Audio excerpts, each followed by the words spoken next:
वासुदेवाय हरे परमात्मने प्रणतो क्लेशनाशाय गोविंदाय नमो नमः।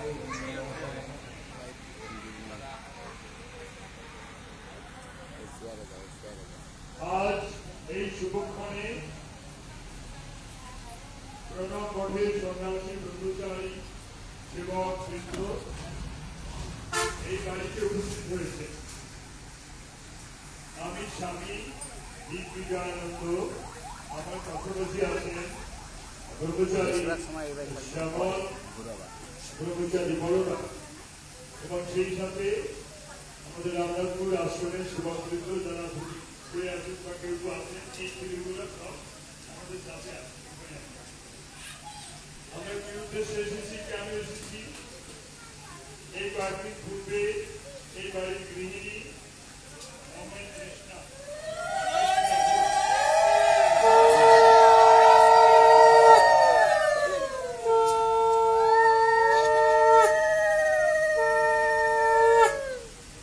কৃষ্ণা ঘোষের স্বামী বিমল ঘোষ তার মৃত্যুবার্ষিকী উপলক্ষে আজকে এখানে গুরু পূজা, ভজন, কীর্তন, হরিনাম সমস্ত করার জন্য আমন্ত্রণ করে, তাই আমরা এসেছি। তার পুত্র অর্থাৎ কৃষ্ণা বাবুর পুত্র দীপঙ্কর আর তার বৌমা সুস্মিতা, এদের দুই পুত্র দীপ, অস্মিত। এই বাড়ির যারা গৃহকর্তা এবং বৌমা ছেলে মেয়ে আছে তাদের সম্পর্কে না করলাম। সেই সাথে অত্র এলাকার ভক্তবৃন্দ যারা এখানে উপস্থিত হয়েছে, আমরা সর্বাগ্রে শ্রীগুরু ভগবানের শ্রীচরণে সবার শান্তি, সমৃদ্ধি এবং মঙ্গল কামনা। শাস্ত্রে বলা হচ্ছে পৃথিবীতে তিনটি জিনিস দুর্লভ। দুর্লভ মানে কি? যা দৈব কৃপায়, ঈশ্বর কৃপায়, গোবিন্দের কৃপায় লাভ হয়, তাকে বলে দুর্লভ। এই দুর্লভ, তিন দুর্লভের প্রথম দুর্লভ মনুষ্য জন্ম প্রাপ্তি, মানে মানব জন্ম প্রাপ্তি।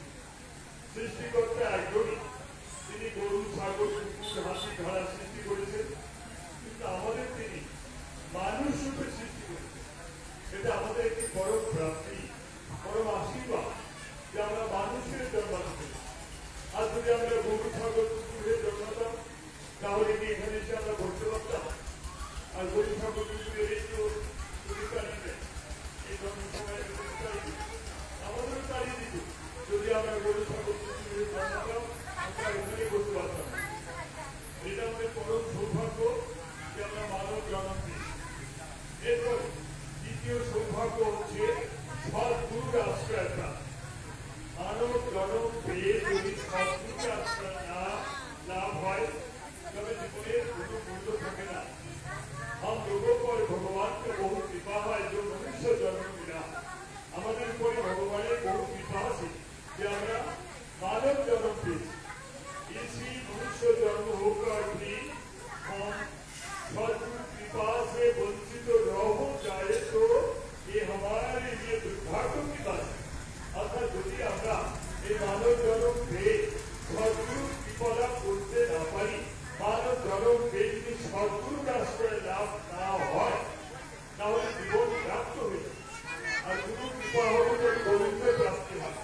গুরু কৃপা আছে গোবিন্দ পেয়ে, গুরু কৃপায় গোবিন্দ লাভ। তাই সদ্গুরুর আশ্রয় করতে হবে। মানব জীবন লাভ করে দ্বিতীয় দুর্লভ বস্তু হচ্ছে সদ্গুরুর আশ্রয়। এই যাদের সদ্গুরুর আশ্রয় লাভ হয়, তারপরে আরেকটা দুর্লভ হচ্ছে কি? ভগবানকে প্রাপ্তি, ঈশ্বর প্রাপ্তি, গোবিন্দকে প্রাপ্তি, কৃষ্ণকে প্রাপ্তি। অর্থাৎ মানব জীবনে তাহলে তিন দুর্লভ মনুষ্য জগতে বললাম, সদ্গুরুর আশ্রয় প্রাপ্তি আর ভগবান প্রাপ্তি বা কৃষ্ণ গোবিন্দ যাই বলুন তাকে প্রাপ্তি। यदि किसी के जीवन में दुर्लभ वस्तु लाभ किया है वही जगत में यदि एक মানুষের জীবনে সদ্গুরু লাভ হয় আর তার মধ্যে ভগবত প্রাপ্তির ইচ্ছা জাগে, তবে তার জীবন ধন্য হয়ে যায়। তাহলে মানব জন্ম প্রাপ্তি, এরপর সদ্গুরু লাভ, এরপর ভগবানকে জানার ইচ্ছা, যার জীবনে প্রাপ্তি হয় তার জীবন ধন্য হয়ে যায়। আজকে এই বাড়ির যিনি গৃহিণী বামুনি আছেন শ্রীমতী কৃষ্ণা, তিনি অনুরোধ করে এসেছিলেন যে স্বামীজি আমাদের বাড়িতে একটু যাবেন এবং সেখানে গুরু পূজা হবে, হরিনাম কীর্তন হবে, আর সেখানে বৈদিক যজ্ঞ হবে, আপনারা দয়া করে যাও। আমাদের তিনি কিছুদিন পূর্বে আমন্ত্রণ করে এসেছিলেন, তার সে আমন্ত্রণ স্বীকার করে আজকে আমরা এখানে এসেছি। তো আর যে মহাপুরুষের আসলে আপনাদেরকে দেখছেন তার সম্বন্ধে জানা প্রয়োজন, জানতে হবে, বুঝতে হবে। পড়াশোনা না করলে কেউ বুঝতে পারবে না যে স্বামী প্রণবানন্দজি কে। এটা জানতে গেলে তার জীবন দিয়ে পড়াশোনা করতে হবে। তিনি যখন ছোটবেলা 5 বছর বয়স গাছতলা বসে ধ্যান করতেন, তার জন্ম বাংলাদেশে মাদারীপুর জেলার অন্তর্গত বাজিতপুর গ্রামে ইংরেজি 1896 সালে। 5-6 বছর বয়সে তিনি ওরকম 5-6 ঘন্টা ধ্যান করতেন, জপ করতেন, গাছতলায় বসে থাকতেন। একদিন তার এক দিদি হেমাঙ্গিনী, তার নাম ছিল ঘড়ি, যে বলছে ভাই তুই গাছতলায় বসে কি করিস, তুই কি হবি? সেদিন ওই শিশু কি করেছিলেন, দিদি তোমরা যে কালী, কৃষ্ণ, শিব, দুর্গা, লক্ষ্মী, সরস্বতী পূজা করো, আমি ওদের মধ্যেই হব। এমন দিন আসবে লোকে আমাকে পূজা করবে, এমন দিন আসবে ঘরে ঘরে আমার পূজা হবে, এমন দিন আসবে মন্দিরে মন্দিরে আমার পূজা হবে, প্রতিষ্ঠিত হবে আমার মূর্তি। আজকে তাই হয়েছে। শিশুকালে তিনি যা হয়েছিলেন আজ তাই হয়েছে। তিনি ভূত ভবিষ্যৎ প্রজ্ঞা। আর আমরা কোনটা বিশ্বাস করি শোনেন, বিশ্বাস তো সবার একরকম না। আমরা কোনটা বিশ্বাস করি, এই সঙ্গের মণিকণি ভক্ত, এই সঙ্গের মণিকণি গৃহী ভক্ত, শত শত সন্ন্যাসীরা কি বিশ্বাস করে? প্রণবানন্দ আচার্য নররূপে নারায়ণ, তুমি রঘুপতি রাম ধনুকধারী, চক্রধারী হরে কৃষ্ণ মুরারি। আর এবার প্রণবানন্দ ত্রিশূলধারী, নিখিল সংজ্ঞাহর। এটা একটু পরিষ্কার বাংলা করে বলে দিতে হয়, বলে দিলেই পরিষ্কার বুঝতে পারবেন। একদিন ভগবান শ্রীরাম রূপে জন্মগ্রহণ করেছিলেন। এটা অনেকেই জানেন যে রামের জন্ম হয়েছিল আগে। বিজ্ঞানীরা বলছেন প্রায় 30,000 বছর আগে রাম সেতু তৈরি হয়েছিল, যেটা রামায়ণে পাওয়া যায়। ভারত এবং শ্রীলঙ্কার মধ্যে যে রাম সেতু নির্মিত হয় সেটা প্রায় 30,000 বছর পূর্বের কথা। তারপরে ভগবান শ্রীকৃষ্ণ এখান থেকে 5,250 বছর আগে আবির্ভূত হয়েছিলেন। মোটামুটি একটা পত্রিকার অভিমত অথবা ভিন্নমত থাকতেও পারে। আর প্রণবানন্দজি মাত্র 130 বছর পূর্বে জন্মগ্রহণ করেছিলেন, সেদিনের কথা। কিন্তু এত অল্প দিনে স্বামী প্রণবানন্দজি কি করে গেলেন সেটা ভাববার বিষয়। বিস্ময় হতবাক হয়ে যাবে মানুষ। মাত্র এতদিনের পরে, মাত্র 100 বছরের মধ্যে তার আশ্রম বাংলাদেশে অন্তত 9টা ব্রাঞ্চ আমাদের হয়েছে। বাংলাদেশের সবচেয়ে বড় আশ্রম বাজিতপুর, আর তার পাশাপাশি মাদারীপুর, কলাগাছিয়া। এক কথা মাদারীপুর জেলার মধ্যে আমাদের 3টা আশ্রম। ওদিকে বরিশালে বৃহত্তর, বরিশালে পিরোজপুর জেলা নাজিরপুর থানা শ্রীরামগঞ্জে একটি আশ্রম আছে, এবং খুলনাতে আছে বেলঘরিয়া, যেখানে আমাদের অপর পার্শ্বে ট্রেনের বাজার, সেখানে আমাদের আশ্রম আছে। সাতক্ষীরা জেলার হয়েছে 2টি আশ্রম, একটি আশাশুনি, একটি গাজীরহাট। ওদিকে উত্তরবঙ্গের নওগাঁতে আমাদের আশ্রম রয়েছে। তারপরে ঢাকায় একটা কেন্দ্র আছে, ময়মনসিংহের প্রচার হচ্ছে। এভাবে প্রায় 9টি ব্রাঞ্চ আমাদের বাংলাদেশে রয়েছে। আর ভারতের কলকাতায় 211, বালিগঞ্জ রাজ্যের একটু, যেখানে কলকাতায় আমাদের প্রধান কেন্দ্র। কলকাতায় আরো আশ্রম রয়েছে, গড়িয়া এবং কলকাতা যতই ধরা যায় দোকান আমাদের স্থানে 21 বিঘা জমির উপরে আমাদের হাসপাতাল রয়েছে। আর ভারতের সর্বত্র বড় বড় শহরে আর বড় বড় তীর্থে, আপনি কোন তীর্থে যাবেন সেখানে রয়েছে এই প্রণব মঠের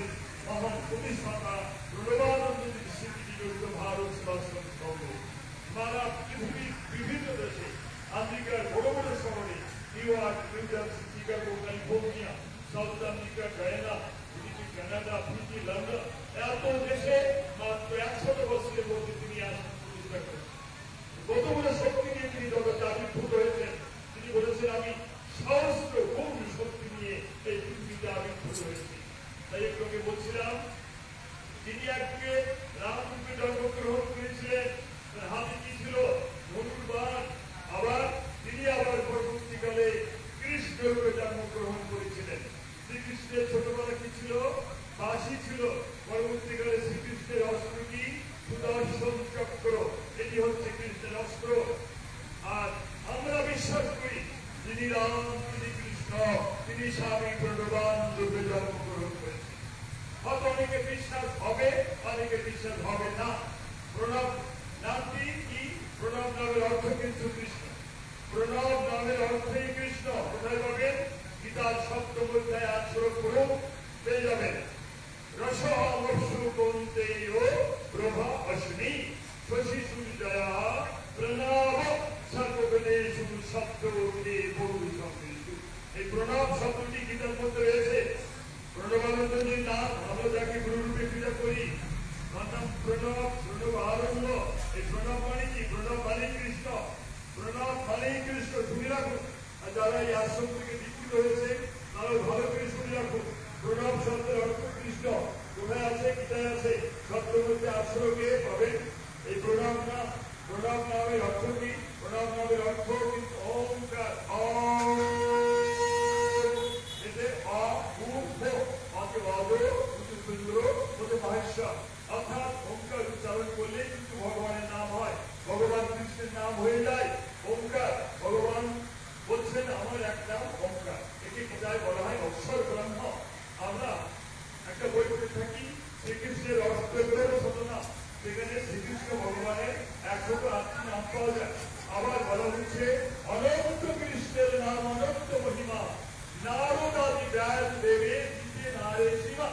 একবার বলা হচ্ছে 108টা নাম, আবার বলা হচ্ছে অনন্ত কৃষ্ণের নাম অনন্ত মহিমা, নারদ আদি ব্যাস দেবে দিতে নারে সীমা। তাহলে কৃষ্ণের আর একটা নাম কিন্তু প্রণব। শুনে রাখুন, কৃষ্ণের এক নাম প্রণব। সেটা কোথায় পাবেন? গীতায় পাবেন। গীতাতে লেখা আছে প্রণব, অর্থাৎ আমি প্রণব, আমার এক নাম প্রণব। তাহলে আমরা যে বলছি প্রণবানন্দ, প্রণবানন্দ শব্দের অর্থ তাহলে কি দাঁড়ায়? কৃষ্ণানন্দ। অতএব এই এলাকায় প্রথম শ্রীমৎ স্বামী কালিকানন্দজি ঘোরাঘুরি করেছেন, তখন আমরা তার সাথে আসতাম। আমরা সাদা কাপড়ের কর্মচারী ছিলাম একবারে। আমাদের সবাই মহারাজ মহারাজ করে ডাকতো। যেসব এই এলাকার লোক জানে এবং অনেকে যারা আগে দীক্ষা নিয়েছেন, এই আন্তর্জাতিক বসে আছেন, এখানে আরো ভক্ত আছেন, তারা সব খবর রাখে যে শ্রীমৎ স্বামী কালিকানন্দজি মহারাজ এখানে এসে পাড়ায় ঘুরতে অনেকেই দীক্ষা নিয়েছেন। শ্রীমৎ স্বামী কালিকানন্দজি মহারাজ যে মন্ত্রে দিয়ে থাকেন, মনে রাখবেন আপনারা যারা দীক্ষা নিয়েছেন, আগে আছে কিন্তু কৃষ্ণ মন্ত্র, কিন্তু অনেকে তাই অর্থ বোঝেন নাই, অনেকে অর্থ বোঝেন নাই। শ্রীমৎ স্বামী কালিকানন্দজি মহারাজ যাদেরকে দীক্ষা দিয়েছেন, প্রথমেই কৃষ্ণ মন্ত্র আছে, প্রথমেই আছে ওঙ্কার। ওম মানে কৃষ্ণ, এটা মনে রাখেন, ওম মানে কৃষ্ণ। কিন্তু এক শ্রেণীর লোক আজকে আমাদের যারা ভক্ত শিষ্য তাদের পিছু পিছু লেগে বলছে ও তোমরা আশ্রম থেকে দীক্ষা নিয়েছো, ওই মন্ত্রে কোনো কাজ হবে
আমাকে যে পত্র পুষ্প ফল জল যা দেয় তাই আমি গ্রহণ করি। আশ্চর্য হয়ে যাবেন, গীতার মধ্যে তুলসী পাতা লেখা নাই, বেল পাতা লেখা নাই, বলা হচ্ছে পত্রম পুষ্পম ফলম তোয়াল। আমার ভক্ত ভক্তি করে আমাকে পত্র পুষ্প ফল জল যা দেবে তাকে গ্রহণ করি। সেখানে লাল ফুল সাদা ফুল কোনো ফুলের উল্লেখ নাই। যখন ওই ভক্ত বলছে গীতায় লেখা আছে আমি ভক্তি করে যে কোনো ক্ষেত্রে ভগবান গোবিন্দ গ্রহণ করবেন, তবে কেন আপনি এই লাল ফুলের মালা গোবিন্দের গলা দেবেন না? তারপরে পুরোহিত, এই পুরোহিত কি বলছে দেখুন, পুরোহিত বলছে কি যতই গোবিন্দ বলুক এই লাল ফুলের মালা গোবিন্দের গলা দেওয়া যাবে।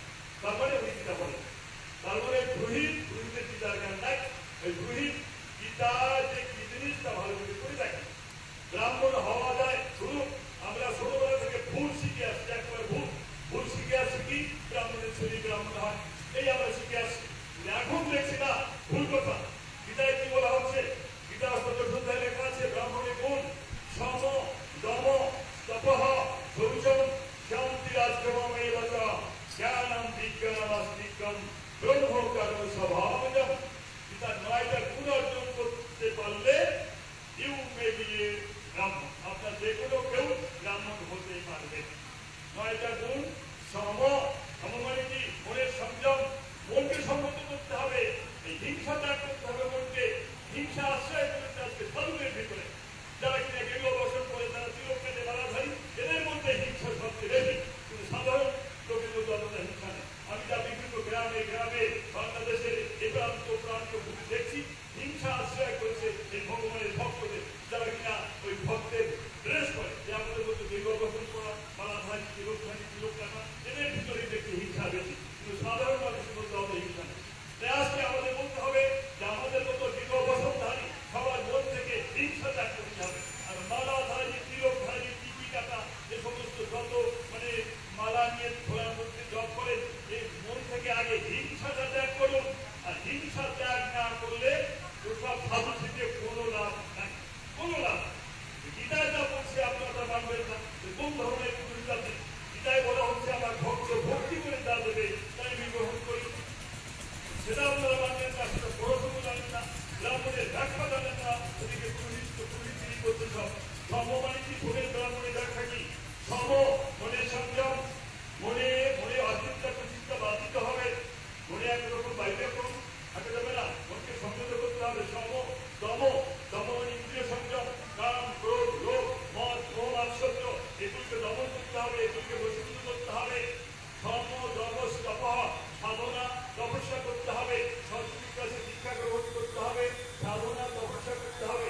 সম দম তপঃ শৌচম, শৌচম পবিত্রতা, ভিতরের পবিত্রতা, বাইরের পবিত্রতা। ভিতরের পবিত্রতা বলতে পরিষ্কার করতে হবে, প্রস্রাব করে জল ব্যবহার করতে হবে, রাখতে হবে। মনের প্রাণে সংযম পবিত্রতা। জ্ঞানম বিজ্ঞানম আস্তিক্যম ব্রহ্ম কর্ম স্বভাবজম। এরপরে কি আর দুটি নিয়ম আছে? আস্তিক্যম, ভগবানের বিশ্বাস রাখতে হবে। সম দম তপঃ শৌচম শান্তি রাজ্যবম, ক্ষমা এবং সরলতা গুণ থাকতে হবে। যিনি ব্রাহ্মণ হবেন তার ক্ষমা এবং সরলতা গুণ থাকতে হবে। সম দম তপঃ শৌচম শান্তি রাজ্যবম বিভক্ত জ্ঞানম, তার জ্ঞান থাকতে হবে, জাগতিক জ্ঞান থাকতে হবে, জ্ঞানী হতে হবে। বিজ্ঞানম, আধ্যাত্মিক জ্ঞান থাকতে হবে, শাস্ত্র জ্ঞান থাকতে হবে, আর ভগবানের ঈশ্বর থাকতে হবে। এই 9 প্রকার গুণ যে অর্জন করতে পারবে সে যে বংশে জন্মগ্রহণ করুক, সে একজন ব্রাহ্মণ বলে পরিচিত হতে পারবে। এই হচ্ছে ব্রাহ্মণের ব্যাপার। ব্রাহ্মণের ছেলে হলে ব্রাহ্মণ হয় না, এটা আমরা শাস্ত্র করে বর্তমানে দেখতে পাচ্ছি যে ব্রাহ্মণ, ক্ষত্রিয়, বৈশ্য, শূদ্র এই 4টি বর্ণের কথা গীতায় লেখা আছে। জাতি ভেদ কোথাও লেখা নেই। ব্রাহ্মণ সবচেয়ে বড় আর শূদ্র সবচেয়ে ছোট, এ কথা গীতার মধ্যে লেখা নাই। যদি কেউ লেখা দেখাতে পারেন আমাকে দেখাবেন যে শূদ্রকে ছোট জাতি বলা হয়েছে না।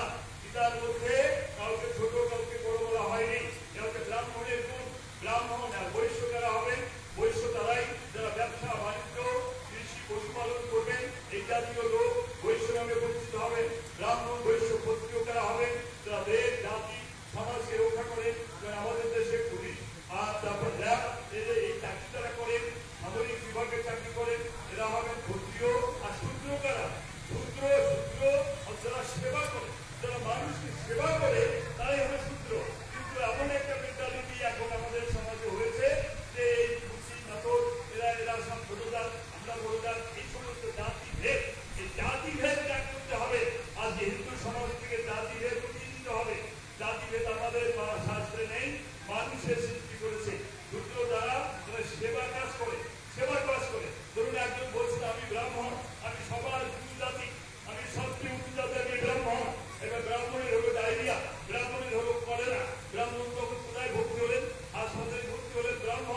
ব্রাহ্মণ বলেরা পায়খানা প্রস্রাব করছে একেবারে বিছানায়, তখন পরিষ্কার করছে কারা?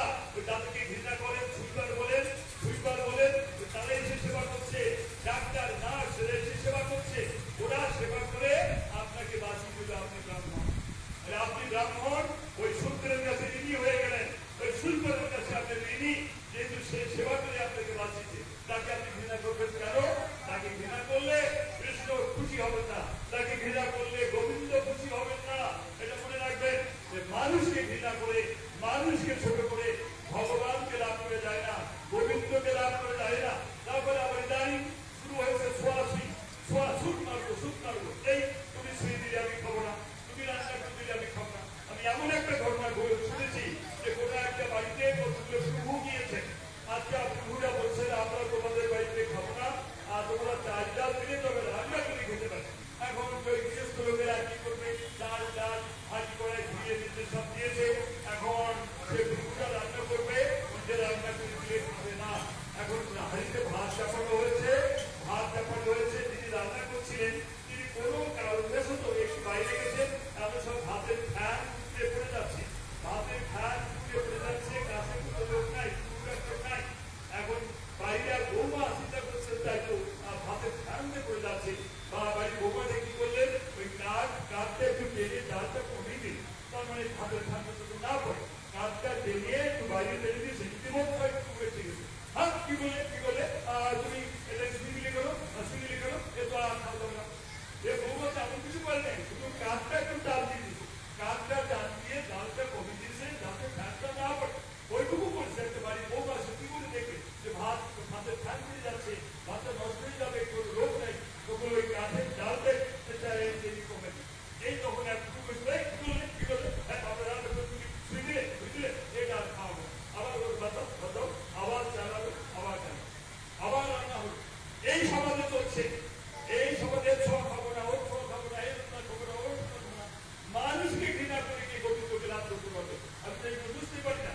মানুষকে আগে ভালোবাসা শেখো, মানুষকে ভালোবাসো। যদি ভক্তি করে দিয়ে আপনি সামনে করে যায় কোনো দোষ না। ভগবান শ্রীকৃষ্ণ যখন ওই দুর্যোধন শাসনের বাড়িতে গিয়েছিল, তারা অপমান করেছিল কৃষ্ণকে, তিনি গিয়েছিলেন মীমাংসা করতে, যাতে কুরুক্ষেত্রে যুদ্ধ না হয়।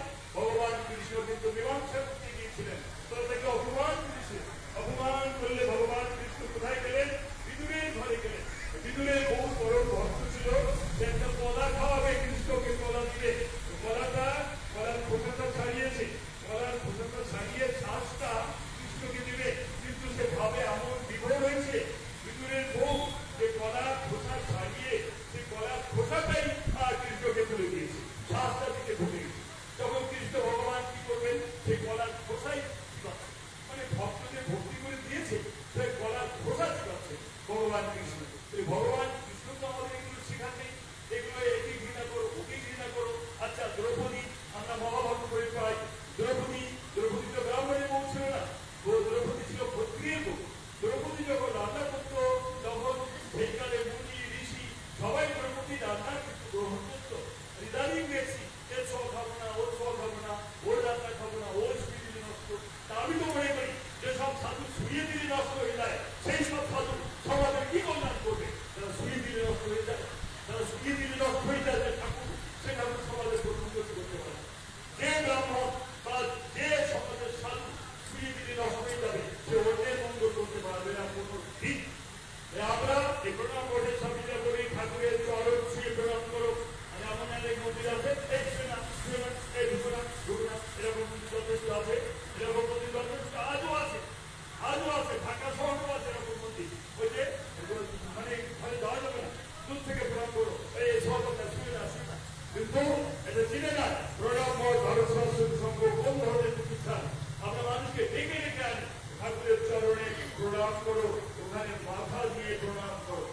আর দেখেছেন এখানে দুটো অস্ত্র আছে, দেখেছেন অস্ত্র, এটা স্বামী প্রণবানন্দজির জীবনে এক অভূতপূর্ব পরিকল্পনা। ভগবান শ্রীকৃষ্ণের অস্ত্র ছিল না, সেটা তো আমি ভুলেই গেছে। ভগবান শ্রীকৃষ্ণের অস্ত্র ভুলে গেছে, অনেকে ভুলে গেছে, কিন্তু বাসি আছে এটা জানে। আর রাধার গলা জড়ানো থাকে, এই যে ভগবান কৃষ্ণকে সবাই চিনে, যে রাধার গলা জড়িয়ে আছে আর হাতে একটা বাসি আছে, এটাই কৃষ্ণ।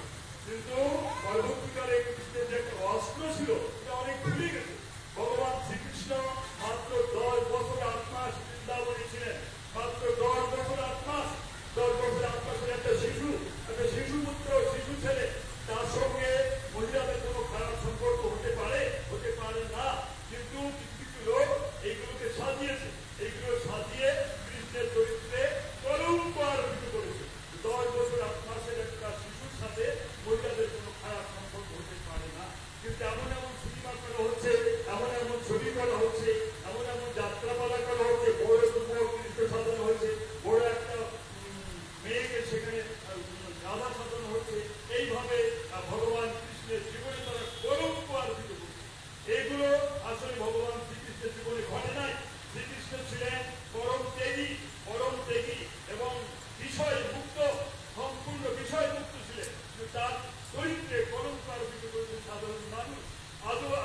বধ করার পরে শ্রীকৃষ্ণ কোথায় গিয়েছিলেন এটা অনেকে জানেন, কারণ এগুলো আলোচনা হয় না। আলোচনা না হলে আপনাদের কোনো দোষ নেই, আপনাদের কোনো দোষ নেই, কারণ অনেক কীর্তনীয়রা এগুলো আলোচনা করে না, সেই জন্য আপনি জানেন না।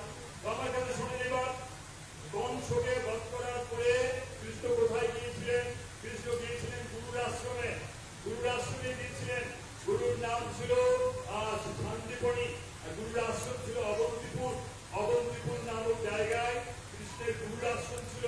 গুরুর আশ্রম ছিল অবন্তিপুরে, গুরুর নাম ছিল শান্তিপণি। কংসকে বধ করার পর কৃষ্ণ 10 বছর গুরুর আশ্রমে ছিলেন। আপনারা শুনে রাখেন, কংসকে বধ করার পর কৃষ্ণ গুরুর আশ্রমে ছিলেন 10 বছর। শান্তিপণি মুনি ছিল তার গুরু। 10 বছর কৃষ্ণ গুরুর আদেশ পালন করেছেন। এই গুরুকে স্বয়ং কৃষ্ণ অস্বীকার করেনি, গুরুকে স্বয়ং রামচন্দ্র অস্বীকার করেনি। এজন্যই প্রণব মঠে এই গুরু পূজার এত গুরুত্ব দেওয়া হয়। গুরু গোবিন্দকে খয়া হয় কিসকো লাগু পায়, আর বলিহারি গুরুদেব তো ইয়ে গোবিন্দ শিখা। গুরু আর গোবিন্দ পাশাপাশি দণ্ডায়মান হয়েছেন। আপনি কাকে আগে প্রণাম করবেন? শাস্ত্র বলছে আগে গুরুকে প্রণাম করতে হবে, আগে গুরু পূজা করতে হবে, যা কিনা ভগবান শ্রীকৃষ্ণ নিজে করে দেখিয়েছেন। ভগবান শ্রীকৃষ্ণ 10 বছর গুরু সেবা করেছিলেন। কৃষ্ণ, বলরাম এবং সুদামা কৃষ্ণের বন্ধু, এরা 10 বছর গুরুর আশ্রমে ছিলেন, গুরু সেবা করেছেন। গুরুদেব যা বলেছেন তাই। এমন একদিন হয়েছে শান্তিপুরীর আশ্রমে রান্নার কাজ নেই, কৃষ্ণ এবং সুদামা আশ্রমে উপস্থিত। তখন গুরুদেব শান্তিপুরী বলছেন, কৃষ্ণ আজকে রান্না হবে, কাঠ আনলে তবে। কার রান্নার কাঠ নেই, বলে দাও, কাঠ ভেঙে আনো। গুরুর আদেশ। শান্তিপুরী মুনি গুরুদেব তার আদেশ কৃষ্ণকে আদেশ করলেন, যাও বন থেকে কাঠ ভেঙে আনো, তারপরে রান্না হবে। তখন গুরুর আদেশ যথাজ্ঞা। তখন গুরুদেবকে প্রণাম করে কৃষ্ণ আর সুদামা গেলেন বনে কাঠ ভাঙতে। বনে কাঠ ভাঙতে যখন গিয়েছেন, হঠাৎ বিরাট বর্ষা, ঝড়, বৃষ্টি, বজ্রপাত। তখন কৃষ্ণ আর সুদামা ফিরতেই পারে না, গাছের ডালে তারা কোনো রকমে বসে আছেন, হাত দিয়ে ডালের ডাল ধরে। তখন সন্ধ্যা হয়ে গেছে। তখন গুরুদেব শান্তিপণি চিন্তা করছে, আমার দুই ছোট শিশু, দুই শিষ্যরা গেল কোথায়? গুরুদেব তখন শিষ্যদের বুঝতে পেরেছে। বলে দিয়ে বলছেন, কৃষ্ণ কৃষ্ণ কোথায় আছো? সুদামা কোথায় আছো? তখন কৃষ্ণ বলছেন, গুরুদেব আমরা ঝড় বৃষ্টিতে আটকে পড়ে গেছি, আমরা এই জায়গায় বনের মধ্যে গাছের ডালে কোনো রকমে আত্মরক্ষা করছি। তখন গুরুদেব শান্তিপণি দিয়েছেন, বাবা তোমরা নেমে এসো, নেমে এসো। তখন কৃষ্ণ আর সুদামা নেমে আসলেন। গুরুদেব শান্তিপণি দুই শিষ্যকে পেতে জড়িয়ে ধরলেন। এই ছিল প্রাচীন ভারতের আদর্শ। গুরুগৃহে যেতে হবে, ভগবানকে লাভ করতে গেলে আগে গুরুগৃহে যেতে হবে, আর গুরু সেবা করতে হবে। এখানে শ্রীমৎ স্বামী কালিকানন্দজি মহারাজ যখন এসেছিলেন, আপনাদের এই কথাই বলেছিলেন যে গুরু সেবা করো, এই গুরু মুক্তি দিয়ে গুরু সেবা করো, গুরু পূজা করো। গুরু কে হতে পারে? গুরু শব্দের অর্থ অন্ধকার, আর রু শব্দের অর্থ যা অন্ধকারকে দূরীভূত করতে পারে। এরকম গুরু কে হতে পারে? সৎগুরু ছাড়া মানুষের মুক্তি হতে পারে না। সৎগুরু ব্যতীত মুক্তি নাহি মিলে। সৎগুরু আমাকে, সৎগুরু ভগবান শক্তি তার আবির্ভাব, তিনি হয় সৎগুরু। এই সাধারণ গুরু যারা গ্রামে গঞ্জে ঘুরে ঘুরে দীক্ষা দিচ্ছেন, এসব সৎগুরু হতে পারে না। বিষয়বাদের সৎগুরু হতে পারে না। এই গুরুরা সৎগুরু হতে পারে, এই গুরু সৎগুরু হতে পারে। সৎগুরুকে, সৎগুরু ভগবানের স্বরূপ, ভগবানের আরেকটা রূপ, তিনি হন সৎগুরু। যে আমরা বিশ্বাস করি তিনি রাম, তিনি কৃষ্ণ। তিনি রাম কৌশল্যার গর্ভে জন্মগ্রহণ করেছিলেন, সেই একই রাম আবার কৃষ্ণরূপে আবার যুবতী গর্ভে জন্মগ্রহণ করেছিলেন। আমরা বিশ্বাস করি আবার সে একই কৃষ্ণ এই নাজিরপুরে মা সারদা দেবীর গর্ভে আর কৃষ্ণচরণ পিতা তাদের গর্ভে জন্মগ্রহণ করেছিলেন আমার ভগবান স্বয়ং কৃষ্ণ। একটু মিল দেখাচ্ছি। রামচন্দ্রের চেহারা আপনারা পরিকল্পনা করুন। রামচন্দ্রের চেহারায় কিন্তু কোথাও দাড়ি নাই, কোথাও গোপ নাই, কিন্তু রামচন্দ্রের চুল লম্বা আছে। রামচন্দ্রের হাতে একটা অস্ত্র, তার নাম ধনুর্বাণ। রামচন্দ্রের চেহারা অত্যন্ত আকর্ষণীয় চেহারা। এবারে কৃষ্ণের চিন্তা করুন, শ্রীকৃষ্ণের কখনো দাড়ি করছিল না। শ্রীকৃষ্ণ 125 বছর জীবিত ছিলেন, কিন্তু কোনো কালে তার দাড়ি করছিল না। শ্রীকৃষ্ণের চুল লম্বা ছিল এবং শ্রীকৃষ্ণের ছোটবেলায় একটা বাঁশি ছিল, পরবর্তীকালে অস্ত্র হচ্ছে সুদর্শন চক্র।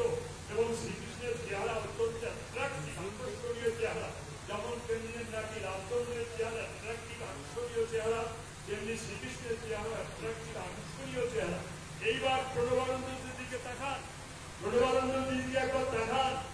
দাড়ি গোপ যেমন শ্রীকৃষ্ণের দাড়ি গোপ ছিল না, রামচন্দ্রের দাড়ি গোপ ছিল না, প্রণবানন্দজি মহারাজের দাড়ি গোপ নাই। শ্রীকৃষ্ণের চুল লম্বা ছিল, রামচন্দ্রের চুল লম্বা ছিল, প্রণবানন্দজি গুরু মহারাজের চুল লম্বা আছে। দেখুন একবার, দেখুন একবার, দেখুন।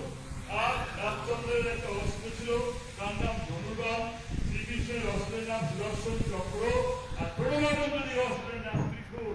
তাই বলা হচ্ছে প্রণবানন্দ যুব আচার্য নররূপে নারায়ণ, তুমি রঘুপতি রাম ধনুকধারী চক্রধারী হরে কৃষ্ণ মুরারি। আর এবার প্রণবানন্দ ত্রিশূলধারী পৃথিবীর সংখ্যা হলো।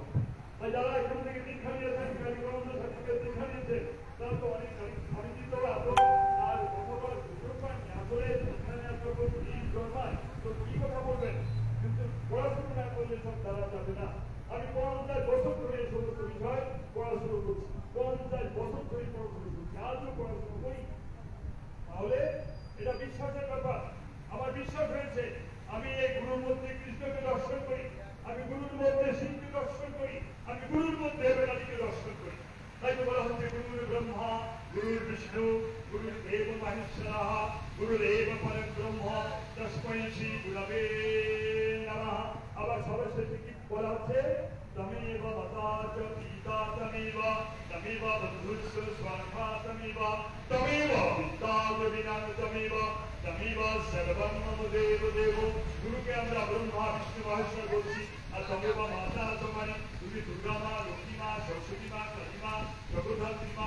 তাই গুরুর মধ্যে গুরু পূজা করলে সব দেবী পূজা হয়ে যায়, গুরু পূজা ভক্তিভাবে করলে সব দেবীর পূজা হয়ে যায়। কিন্তু সেই গুরু হতে হবে সৎ গুরু। এই যে ভব সাগর কারণ কারণ হে দেবী নন্দন বন্ধন খণ্ডন হে শরণাগত কিঙ্কর ভীত মনে গুরুদেব দয়া করো দীন জনে। এই সব কামের জন্য অজ্ঞান তিমিরান্ধস্য জ্ঞানঞ্জন শলাকয়া চক্ষুরুন্মিলিতং তস্मै শ্রী গুরবে নমঃ। এই কোন গুরুর উদ্দেশ্যে বলা হয়েছে? সৎ গুরুর উদ্দেশ্যে। মনে রাখবেন, এই সাধারণ ব্যবসায়িক গুরুর উদ্দেশ্যে এইসব ষোড়ক রচনা করা হয়নি, সৎ গুরুর উদ্দেশ্যে বলা হয়েছে। সৎগুরুকে সৎগুরু ভগবান, ভগবান শক্তি নিয়ে তিনি আবির্ভূত হন, তাকেই সৎগুরু বলে। আচার্য স্বামী প্রণবানন্দজি একদিন তার ভক্তদের বলছেন, তোমাদের গুরু সৎগুরু হয়, সৎগুরু স্বয়ং ভগবান। নিজেই বলছেন তোমাদের গুরু সৎগুরু আর সৎগুরু স্বয়ং ভগবান। আচার্য স্বামী প্রণবানন্দজি মহারাজের ছবিখানার দিকে তাকিয়ে দেখুন, তার বাম হাতে ত্রিশূল রয়েছে আর ডান হাতে রয়েছে এখানে। সবাই লক্ষ্য করুন, ডান হাতে এখানে দিয়ে বসে আছেন। কেন?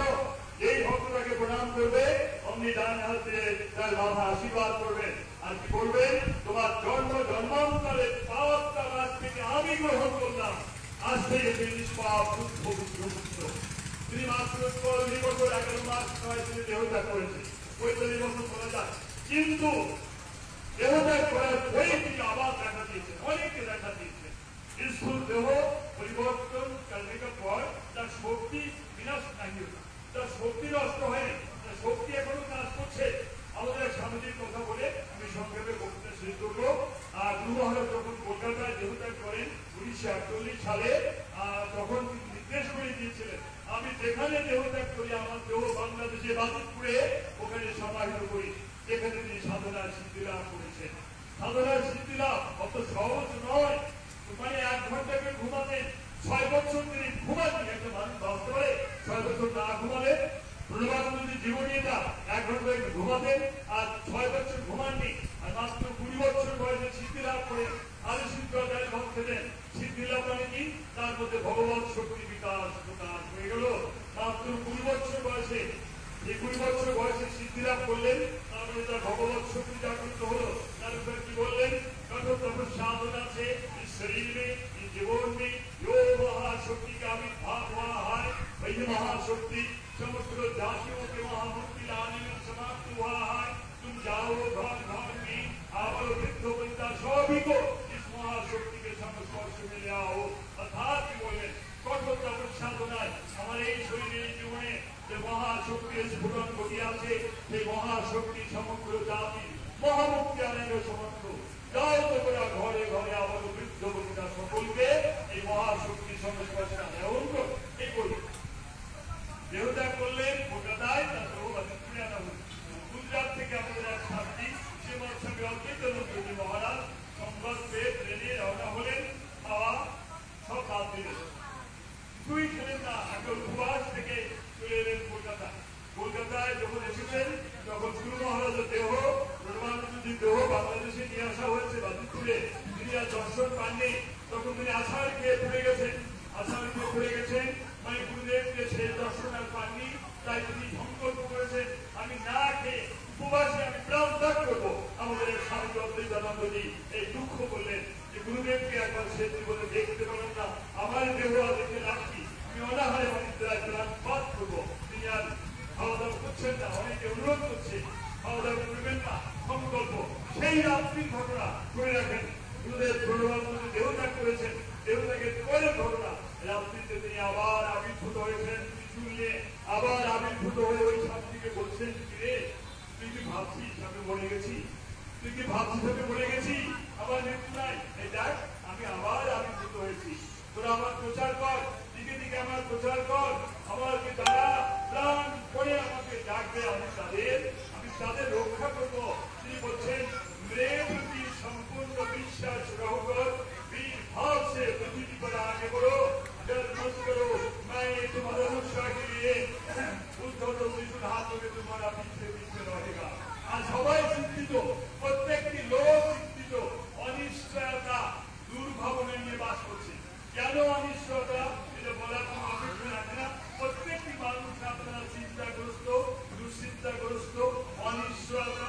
একটা গাছের গাছ লাগাচ্ছেন, তাও অনিশ্চয়তা, এই গাছের ফল আমি খেতে পারবো কিনা, একটা বাড়ি করছে, এ বাড়িতে আমি বাস করতে পারবো কিনা, এরকম প্রত্যেকটি হিন্দুর মনের অবস্থা এরকম দুশ্চিন্তা, দুর্ভাবনা, দুশ্চিন্তা দুর্ভাবনায় আপনাদের জীবন কাটছে। কেন সেই দুর্ভাবনা, কি দুশ্চিন্তা, সেটা আমার ব্যাখ্যা করার দরকার নেই। আপনারা বুঝতে পারছেন কেন আপনারা চিন্তিত, কেন আপনারা দুশ্চিন্তাগ্রস্ত হচ্ছেন। এদিকে আমরা সাধু সন্ন্যাসী আমরা কি করতে পারি বলেন? নিরাপত্তা বলছে, নিরাপত্তা নাই, এদেশে নিরাপত্তা নাই। তা আমি বলতে চাই, যারা নিরাপত্তা দেবে বলেন তাদের কতটা নিরাপত্তা আছে আপনারা আগে ভেবে দেখুন তো। যারা আমাদেরকে নিরাপত্তা দেবে বলে, কারা দেবে আপনারা বুঝতে পারছেন? যারা আমাদের নিরাপত্তা দেবেন বলেন তাদের নিরাপত্তা কতটুকু আছে। তো আমরা যারা গুরুভক্ত তারাই বলতে পারি, এক गुरु के बिना, एक कृष्ण के बिना, गोविंद के बिना निरापत्ता देने वाला इस विश्व ब्रह्मांड में कहीं नहीं। दूसरा से एक गुरु के बिना, गोविंद के बिना निरापत्ता देने वाला इस विश्व ब्रह्मांड में कहीं नहीं। एक गुरु छाड़ा, कृष्ण छाड़ा, गोविंद छाड़ा ये निरापत्ता देना क्यों नहीं? তাকে বিশ্বাস করেন, তাকে বিশ্বাস করেন। কথা বলে না, রাকে হরি মারেকে, রাকে হরি মারেকে, মারে হরি রাখেকে। আর নিরাপত্তার জন্য ওই দেশে পালাবেন, ওই দেশে আপনার মৃত্যু হয়, তো মৃত্যুর জন্য ওই দেশে আপনাকে যাওয়া লাগে। তাই যখন থাকতে চান, সাহস করে থাকেন, সাহস করে থাকেন, তবে এটা আত্মরক্ষার ব্যবস্থা করতে হবে। আত্মরক্ষার ব্যবস্থা আমরা দুর্গা পুজো করে এখানে দুপুরে হাতে কি থাকে বলে, দুর্গের হাতে কি থাকে? বলন থাকে না? থাকে কিনা বলে? দুর্গা হাতে বলন থাকে। আপনারা কালী পুজো করেন, কালীর হাতে কি থাকে? খড়গ থাকে। তাহলে আপনারা খড়গধারী কালী পূজা করবেন, বলনধারী দুর্গা পূজা করবেন। তারপর দেখুন আমাদের প্রত্যেকটি দেবদেবীর হাতে একটি অস্ত্র আছে, শিবের হাতে ত্রিশূল আছে, তারপরে আরো অনেক দেবদেবীর হাতে অস্ত্র আছে। কিন্তু আজকে হিন্দু কালী পূজা করে, খড়গধারী কালী পূজা করে, বলনধারী দুর্গা পূজা করে, অনেকের বাড়িতে একটা লাঠি খুঁজে পাওয়া যায় না আত্মরক্ষার জন্য। তাহলে আপনাদের কে রক্ষা করবে বলে? কে রক্ষা করবে আপনাদের? ভুল বেদবাদন নিয়ে পূজা করলে আর ওই কৃষ্ণ গোবিন্দ, ওই দুর্গা মাকালি আর কি হবে না। তাই আমরা কে নিয়ে এসে দেখেন ওই কৃষ্ণের অস্ত্র, ওই যে কৃষ্ণের অস্ত্র নিয়ে আসছি আমরা, ওই দিয়ে আরতি হবে, ওই দিয়ে আরতি হবে, ওই শোট দিয়ে আরতি হবে। এই কেন? ভুল বেদবাদী দিয়ে তো আরতি হবে, ভুল বেদবাদী দিয়ে আরতি হবে, কৃষ্ণতা দিয়ে পূজা হবে, সব হবে। এগুলো কিসের প্রতীক? এগুলো ভক্তির প্রতীক, symbol of sacrifice, symbol of devotion, এগুলো ভক্তির প্রতীক। আর অস্ত্রটা কি করবে? সিম্বল অফ স্ট্রেংথ, শক্তির প্রতীক। गुरु महाराज आचार्य स्वामी प्रभुपानंद जी धर्म राज्य प्रतिष्ठा के लिए राज राजेश्वर वेद धारण कर लक्ष्य नारियों को पूजा ग्रहण किए। अर्थात आचार्य स्वामी प्रभुपानंद जी राज मुकुट पड़े, राज वेद धारण करे धर्म राज्य प्रतिष्ठा করার জন্য লক্ষ লক্ষ নরনারীর পূজা গ্রহণ করে আশীর্বাদ করে দিয়েছিলেন। তাই তুমি বলছেন একটা রাজ্য পরিচালনা করতে গেলে শুধু ভক্তি দিয়ে হবে না, ভক্তির সঙ্গে শক্তি প্রয়োজন। সেজন্য আমাদের দেশে পুলিশ ইত্যাদি আছে, এরা শক্তির প্রতি ডিফেন্স। কিন্তু আমরা হিন্দুরা কি করি? শুধু ওই ফুল বেলপাতা দিয়ে পূজা করি, শুধু ভক্তি দিয়ে পূজা করি। কিন্তু ভক্তির সাথে শক্তির যে দরকার কেন? অর্জুন যখন যুদ্ধ করতে চাইনি, কুরুক্ষেত্রের যুদ্ধে যে অর্জুন যখন যুদ্ধ করতে চাইনি, তখন ভগবান কৃষ্ণ কি কীর্তন শুনিয়েছিলেন? পদাবলী কীর্তন শুনিয়েছিলেন নাকি ভক্তি কথা শুনিয়েছিলেন? কি শুনিয়েছিলেন? যখন কৃষ্ণ দেখছে অর্জুন যুদ্ধ করবে না বলছে, তখন কৃষ্ণ কি বলেছিলেন? কারণ জানা আছে কীর্তন তো অনেক সময় পদাবলী কীর্তন হয় না, কীর্তন সব জায়গায় শোনে। কিন্তু যখন অর্জুন যুদ্ধ করতে চাইনি, কৃষ্ণ কি বলেছিলেন? জয় বনবাস্ত গমপথ এই যাত্রা উপপত্রকে ভূজন হৃদয় বললাম ত্যাক্ত দৈত্য বলতম কাপুরুষ যুদ্ধ করতে চাচ্ছ না, তুমি একজন সৈনিক। কাপুরুষ উঠো, দেখো, যুদ্ধ করো, তোমার প্রিয়তা ত্যাগ করো, এই বলেছিলেন। অর্থাৎ সে যে অর্জুন যুদ্ধ করবে না, তাকে যুদ্ধ করিয়ে ছাড়বে, অর্থাৎ অস্ত্র দিয়ে যুদ্ধ করবে। এটা কৃষ্ণ শিখিয়ে গেছে। কিন্তু আমরা কি এত কৃষ্ণ ভক্ত, এত কীর্তন করি, এত পদাবলী কীর্তন, এত নাম কীর্তন, কোথাও এগুলো আলোচনা হয়? আলোচনা হয় না। শক্তির কথা আলোচনা হয় না। শ্রীকৃষ্ণের বীরত্বের কাহিনী আলোচনা হয় না। শ্রীকৃষ্ণ ছিলেন একজন বীর যোদ্ধা, বীর সেনানায়ক। তিনি অগাসন ধেনকাসুর কত কিছু বধ করেছেন, কত জনসন্ধ শিল্পাল কত অদৈত্য তারা বধ করে শেষ করে দিয়েছে। সেই কৃষ্ণের চরিত্র আলোচনা হয়, কিন্তু বীরত্বের কাহিনী আলোচনা হয় না। যার জন্য হিন্দুরা দুর্বল। আচার্য স্বামী বিবেকানন্দের মাথায় এটা এসেছিল। তাই তিনি বলছেন অস্ত্র নিয়ে আসবে, শ্রীকৃষ্ণের অস্ত্র নিয়ে আসছে। শ্রীকৃষ্ণের সুদর্শন চক্র শক্তি ভক্তি, ফুল বেলপাতা ওই যে ফুলের মালা ফুল আছে চরণে, এটা ভক্তি ফুল। আর ওই যে অস্ত্র আছে এটা শক্তি। এই শক্তি প্রয়োগ করতে হবে যদি বাঁচতে চান। কিন্তু পালিয়েও বাঁচতে পারবে, যেখানে পালাবেন ওইখান থেকে আবার পালাতে হবে। এই হবে হিন্দু দুর্দশা। কারণ হিন্দু আত্মরক্ষা করতে যাবে, একটা পিঁপড়াকে পিঁপড়ার কামড় দিয়ে আত্মরক্ষা করে। আর হিন্দু শুধু পালায় ভাড়ার জাতিকে কে রক্ষা করবে? পালায় হে করে আর সবাই ভুলে গেছে যে হে চলে পালাবে আর আমি পাবো। এইভাবে বাঁচতে চান, বাঁচতে মুখে দাঁড়াতে হবে, জীবন দিতে হবে, মৃত্যু হবে। জন্ম হয়েছে একটা মৃত্যু হবে। একজন আমাকে বলছেন, স্বামীজি এ দেশে কি বাঁচা যাবে? মানে হতাশা, নিরাশা, আশা নেই, ভরসা নেই, ভালোবাসাও নেই। এদেশে কি বাঁচা যাবে? তাই বললাম না, এদেশে বাঁচা যাবে না। এদেশে থাকলে আপনার মৃত্যু নিশ্চিত। আমি 100% বলতে পারি, এদেশে থাকলে আপনার মৃত্যু নিশ্চিত হয়ে যাবে। যদি আনন্দ দেশ থাকে, এদেশে আপনার মৃত্যু হবে না। আপনি সেই দেশে যান। আমার কথা বুঝতে পেরেছেন তো? কি তোমরা বুঝতে পেরেছ? বলছে এদেশে কি বাঁচা যাবে? মানে হতাশা, নিরাশা, আশা, উৎসব, ভরসা কিছুই নেই হিন্দুরা। তাই বলছে এদেশে কি বাঁচা যাবে? তাও বললাম না, এদেশে বাঁচা যাবে না। এদেশে থাকলে আপনার মৃত্যু নিশ্চিত। আমি 100% সিকিউরিটি দিতে পারি, এদেশে থাকলে আপনার মৃত্যু নিশ্চিত হবে। এইবার যদি কোন দেশ থাকে যেদেশে হাসপাতাল নেই, যেদেশে কঠিন রোগে মানুষ মরে না, সর্বোপরি যেদেশে মানুষের মৃত্যু হয় না, এমন কোন দেশ খুঁজে পান সেই দেশে কেউ নেই। আপনি যেতে পারেন সেই দেশে, তখন লোকটা আর কথা বলে আমরা চুপচাপ হই। আমি বললাম দেখুন, এ দেশেও থাকা যাবে না, এই দেহেও থাকা যাবে না। দেশে আর দেহে, দেশে আর দেহে, দেশে আর দেহে, দেশে আর দেহে। দেহে মানে কি? যে দেহে আমরা বাস করছি, যে দেহ, এই দেহটাও আমাদের রাখতে হবে। দেশও ছাড়তে হবে, এই দেহটা ছাড়তে হবে। তাই সর্বশেষ কি? ওই গুরু কৃপা হিতে বলা, ওই গুরু কৃপা হিতে বলা। হরে কৃষ্ণ কৃষ্ণ কৃষ্ণ হরে হরে, হরে রাম রাম রাম হরে হরে। এই গুরু গোবিন্দের কৃপা ছাড়া আর রক্ষণ নাই, আর রক্ষণ। এই জন্য আমরা বারবার করি গুরুকে স্মরণ করি। আর গুরু মহারাজ কত বড় অভয় দিয়েছেন, অভয়। যারা এখান থেকে দীক্ষা নিয়েছে বা নেওনি, প্রণবানন্দজি কি অভয় দিয়েছেন শুনে রাখো। মেয়ের প্রতি সম্পূর্ণ বিশ্বাস গ্রহণ কর, বীর ভাব সে পৃথিবী করে আগে বড়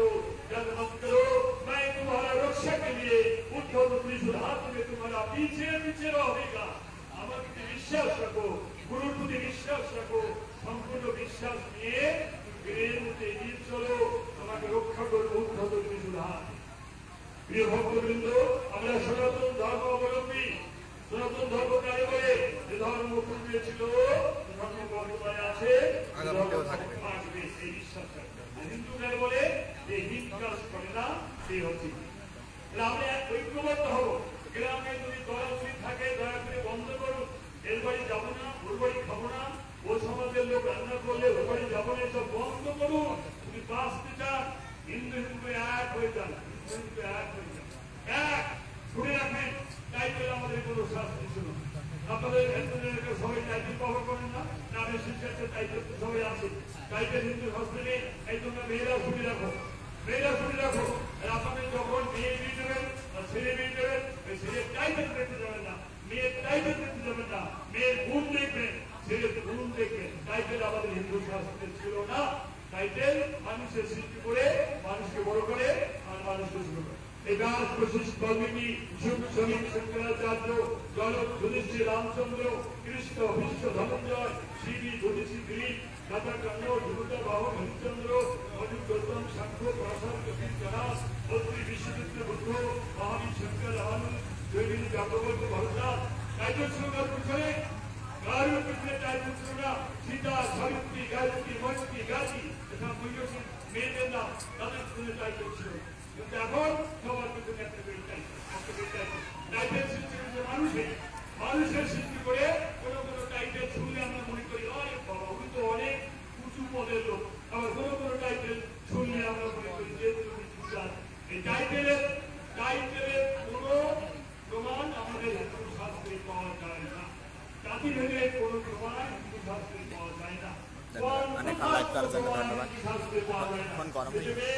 গেলে কি হবে? ছেলে পক্ষ টাকা দাবি করবে, টাকা দাবি করবে। এটা কোন কথা? গৌরব মহাপ্রভু, গৌরব মহাপ্রভু দুইবার বিয়ে করেছিলেন। তার প্রথম স্ত্রীর নাম ছিল লক্ষ্মী দেবী। লক্ষ্মীকে বিয়ে করার সময় লক্ষ্মী বাবা গরিব মানুষ, বল্লভাচার্য কি বলেছিল? কন্যামাত্র দিব পঞ্চ হইতে গিয়া। তোমরা শুনে রাখো, গৌরব মহাপ্রভু তার নাম ছিল নিমাই। তিনি যখন প্রথম বিয়ে করেছিলেন লক্ষ্মীকে 5টা হরিতুকি পেয়েছিলেন দক্ষিণা, আর কিছু না। মেয়ের বাবা 5টা হরিতুকি দিবে বলেছিল। আমি 5টা হরিতুকি দক্ষিণা দেবো যদি নিমাই আমার মেয়েকে বিয়ে করে। নিমাই তাই করেছিল, গৌরব মহাপ্রভু তাই করেছিল। প্রথম বিয়েতে তিনি 5টা হরিতুকি পেয়েছিলেন। আর এখন দেখা যায় গৌর এসে গৌরকে আসনে ডাকা হয়, গৌর কীর্তন করা হয়, কিন্তু যখন ছেলে বিয়ে দিতে যায় তখন মেয়ের বাবার কাছে কেমন গৌর হয়। অর্থাৎ ছেলে বিয়েতে কোয়ালের দাবি করবেন না, মেয়ের বাবা খুশি হয়ে যায়। আর গরিব মেয়ের বাবা বা দাদা তারাও মেয়েকে খালি হাতে দেয় কিছু না কিছু যায়। অতএব আমাদের হিন্দু সমাজে এই কোয়াল প্রধান করতে হবে, এই জাতি ভেদ প্রধান করতে হবে, এই হিংসা হিংসা দূর করতে হবে। শিবার কৃষ্ণ নিয়ে বললাম, শিবার কৃষ্ণ নিয়ে বললাম, কেউ বলছে শিব বড়, কেউ বলছে কৃষ্ণ বড়, তো কৃষ্ণ মন্ত্র না নিলে তোমার মুক্তি হবে না। কিন্তু গীতাই কি বলছে আপনারা বই দেখেছেন? গীতা কেন ভালো করে পড়ে দেখেছেন? গীতা চতুর্থ অধ্যায় 11 নম্বর শ্লোকে কি লেখা আছে কেউ বলতে পারে? গীতা চতুর্থ অধ্যায় 11 নম্বর শ্লোকে কি লেখা আছে কেউ বলতে পারে? কেউ খবর রাখে। অথচ বলবে কৃষ্ণ মন্ত্র ছাড়া মুক্তি নাই, কৃষ্ণ মন্ত্র ছাড়া মুক্তি নাই। বা গীতা চতুর্থ অধ্যায় 11 নম্বর শ্লোকে বলতে পারে? কেউ বলতে পারে না। এই কারণে অজ্ঞানতার জন্য, অজ্ঞানতার কারণে এই সব হিংসাগুলো হচ্ছে। চতুর্থ অধ্যায় 11 নম্বর শ্লোকে কি বলা আছে? এই যথাম প্রবর্তন্তে তাকে সদাইব ভজম্মহম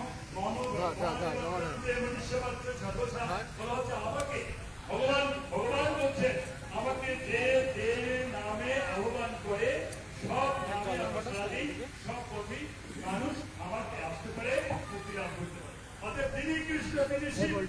এই কৃষ্ণ শিবকে দ্বন্দ্ব যে করে সে ধর্মকে দেয়। শ্রীকৃষ্ণ শিবকে নিয়ে যে দ্বন্দ্ব করেছেন ধর্মকে, আর শিবকে যে নিন্দা করবে পরবর্তী জন্মে ছাগল হয়ে জন্মগ্রহণ করবে। যে শিব নিন্দা করে পরবর্তী জন্মে ছাগল হয়ে জন্মগ্রহণ করবে। ছাগল প্রমাণ আছে শাস্ত্রে, বৈরাগিক শাস্ত্রে প্রমাণ আছে। দক্ষরা তার শিব নিন্দা করেছিল, তাদের ছাগলের মুন্ডু বানিয়ে দিচ্ছেন। ছাগলের মুন্ডু সারা শিব, দক্ষরা তার মানে মুন্ডু পাত করেছিল কে? শিব ভক্ত, বীর ভক্ত। কেন? শিব নিন্দা করেছিল। এই জন্য শিবের অনুসার বীর ভক্ত তার মাথা মানে মুন্ডু একটা সিঁড়ি দিয়েছে এই দক্ষ রাজার মুন্ডহীন অবস্থা ছিল দক্ষ রাজার স্ত্রী শিরস্থাপ করছে ও আমার শিবায় সন্তান হে শিক্ষা করো আমার স্বামী অপরাধ করেছে আমার স্বামীকে তুমি রক্ষা করো আমার স্বামীকে দাও তখন শিব আবার করুণাময় শিব যখন ফিরে এলেন শিবের অনুচর বীরভদ্রকে বললেন বীরভদ্র গতিকা মাথা ले आओ एक গতিকা মাথা ले आओ গতি মানে কি তুমি জানো তো গতি গতি মানে সাগর তখন শিব চিন্তা করেছে মাথায় মুন্ডু নাই তখন শিব ঠাকুর তার অনুচরকে বলছে গতিকা মাথা ले आओ এটা সাগরের মুন্ডু নিয়েছো তখন সে সাগরের মুন্ডু ওই যে দক্ষ রাজার মাথায় দিয়ে তাকে জীবন দান করে দিলেন সারা জীবন ওই শিব চিন্তার কারণে সাগরের মুন্ডু নিয়ে বাঁচতে হয়েছিল ওই দক্ষ রাজাকে যারা শিব চিন্তা করে এখন সে নানা কথা শুনতেছি গ্রামে গঞ্জে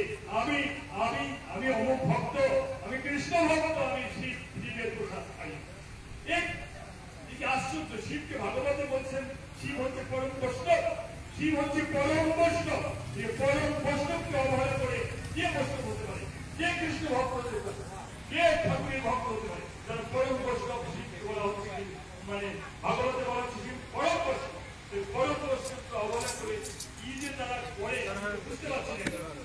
বুঝতে পারছি না ওই বলি সব যারা করে সব ধর্ম জগতে কোনো জ্ঞান তাদের হয় তারা অজ্ঞানতার মধ্যে ডুবে আছে অজ্ঞানতার মধ্যে ডুবে আছে বলে এইসব হচ্ছে সব শেষে বলবো আপনারা যারা এই প্রণব মঠ থেকে দীক্ষা নিয়েছিলেন কালিকানন্দজি শান্তিকাল দীক্ষা নিয়েছিলেন আবার বলবো উনি যা মন্ত্র দিয়েছেন ওইটাই জপ করবেন আর কারুর কথায় জ্ঞান ভাঙাবেন না কারুর কথায় আপনারা নিজের মনে অবিশ্বাস রাখবেন না কালিকানন্দ স্বামীতে মন্ত্র দিয়েছেন সবার আগে ওম কেন ওম এটা বলতে নিষেধ নাই কারণ ওম বই বুঝতে পেরে না ওম এই ওম মানে কৃষ্ণ ওম মানে ব্রহ্মা বিষ্ণু ঈশ্বর ওদের কালিকানন্দ স্বামীজি মন্ত্র দিয়েছিলেন ওটাই কৃষ্ণ মন্ত্র কিন্তু আপনারা বুঝতে পারেন সবচেয়ে বলবো হিন্দু সমাজ থেকে এই হিংসা বিদ্বেষ দূর হিন্দু সমাজ থেকে জাতিভেদ প্রদান করুন হিন্দু সমাজ থেকে কোয়ান প্রদান করুন হিন্দুরা আসুন আমরা সবাই মিলেমিশে থাকি দেখুন এই যে কড়া লোক আছে আমরা এই কড়া লোককে আমরা বলে তো ভোট চাইতে ভোট আপনাদের ভোট হ্যাঁ ভোট আপনাদের বেশ 1 2 3 4 5 6 7 8 9 10 ঠিক আছে ভোট চাইতে বলে গেছে তুই সবাই কিন্তু হাত করবি সবাই হাত করছি আর কি আছে আপনারা দাঁড়ি আছে এই বাচ্চা হাত কি আছে সরকার আছে সরকার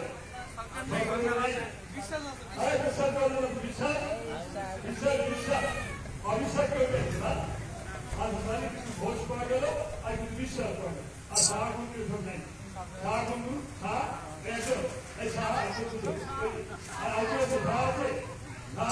আছে সরকার করতে হবে সরকার এবার শোনো আমার জানা মতে হিন্দু সমাজে 360 টাইটেল আছে আমার জানা মতে হিন্দু সমাজে 360 টাইটেল আমি কোনো সময় 5,000 লোকের সামনে বক্তব্য করেছি 5,000 লোকের সামনে সেখানে আরো কথা করেছি 5,000 লোকের সামনে কিন্তু সবার টাইটেল একটাই এইবার এক জায়গায় আমরা মিলতে পারি এক নামে কিন্তু সবাই হাত তুলতে বাধ্য হবে আমার কথাটা মানে এবার বলেন তো সনাতন ধর্ম অবলম্বী হিন্দু কারা কারা আছে হিন্দু কারা আছে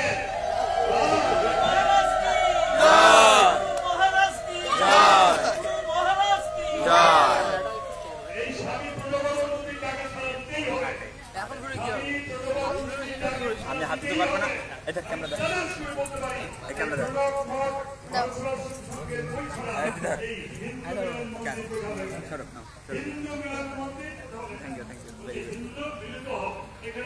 এখানে ছোট্ট একটা হিন্দু মন্দির আছে আমরা জানি এখানকার মানুষ ঐক্যবদ্ধ হয়েছে যা ধরে এখানে গুরু মহারাজের আসন হয়েছে দুর্গা মন্দির গোবিন্দ মন্দির আজকের গুরু মন্দির খুব ভালো হয়েছে এই গুরুকে ধরে থাকবেন এই গুরু বাণী ছাড়া রক্ষার উপায় নাই গুরু মহারাজ বলছেন I want to recite a Hindu that I am a Hindu, I am a Hindu, I am a Hindu. Hindu মানে কি হিন্দু কাজ করে না সে হচ্ছে তাহলে আমরা যদি সবাই হিন্দু হয়ে যাই তাহলে অসুবিধা নেই অত মেয়ে দেওয়ার সময় ওই ভোট চাইতে না হলে আর মেয়ে দিয়ে দেবো না এসব